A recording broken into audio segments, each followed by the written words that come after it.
Saudi আরবের পূর্ব অঞ্চলের ব্যস্ত শহর দাম্মাম। এই শহরের এক কোণে লুকিয়ে আছে এক ভিন্ন জগৎ, যেখানে প্রতিটি জিনিসের আছে আলাদা গল্প। এটাই হারাজ মার্কেট, দাম্মাম। এই বাজার শুধু একটি বাজার নয়, এটি প্রবাসীদের জীবনে এক বাস্তব প্রতিচ্ছবি। এখানে আপনি পাবেন পুরনো সোফা, ব্যবহৃত ফ্রিজ, এসি, এমনকি মোবাইল ফোন, যা হয়তো কারো প্রয়োজন শেষ হয়েছে, কিন্তু অন্য কারো নতুন শুরু। নিজের ঘর সাজাতে অথবা পুরনো জিনিস বিক্রি করে নতুন জীবনের দিকে এগোতে কম আয়ের মানুষের জন্য এই মার্কেট এক ধরনের আশীর্বাদ। কারণ এখানে কম দামে পাওয়া যায় জীবনের প্রয়োজনীয় অনেক কিছু। এখানে কোনো নির্দিষ্ট দাম নেই, আপনাদের দাওয়ার কষাকষির দক্ষতায় নির্ধারণ করে আপনি লাভে থাকবেন নাকি ক্ষতিতে থাকবেন। তবে এই বাজারে যেমন সুযোগ আছে, তেমনি আছে কিছু ঝুঁকিও। অনেক সময় পণ্যের অবস্থা ভালোভাবে যাচাই না করলে হতে পারে প্রতারণার শিকার। তাই সচেতনতা এখানে সবচেয়ে বড় নিরাপত্তা। হারাজ মার্কেট শুধু জিনিসের বাজার নয়, এটি স্মৃতির বাজার।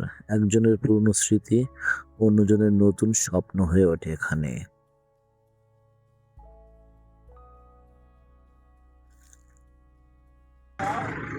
এইটা হচ্ছে হলো হারেস মার্কেট। এই মার্কেটে আসলে আপনারা সবকিছু পাবেন। কি কি পাওয়া যাবে রাশেদ মিনের কাছ থেকে শুনুন। বলেন, আসলে আগে দেখাবো না মাল জিনিস দেখা আগে বলেন কি কি কি কি লাগলে এখানে আসবে বলেন। বন্ধু যাই মারের ধরে যাই নাই এখানে চুড়ি, ফিতে, ঘড়ি, এসি, টিভি, ফ্রিজ, ঠিক আছে, যা যা চাবেন সব পাবেন।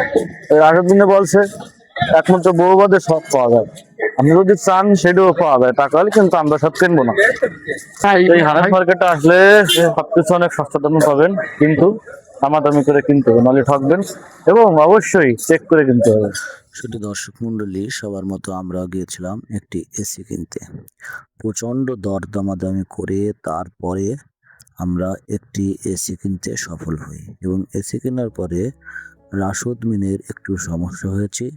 চলুন শুনে আসি তার মুখ থেকে কি সমস্যা হয়েছে। অবশেষে কি এসি কিনা হলো? আমাদের এসি কিনা হলো। যাক, এখন যদি কেউ ফোন দেয় কোন এসি তলে ঘুমাই আছি যতই হাজার বাক্য যে বাড়ি আয় বাড়ি। আমরা এসি কেনার পরে কি এসে কার সহ্য হচ্ছে না? দেশের মানুষের ফোন দিলি কাই কবে আসবি বাড়ি। তাই যে আনে এসির বাতাস খাবে কিনা? নতুন এসি কিনলে এসির বাতাস খাবে কিনা?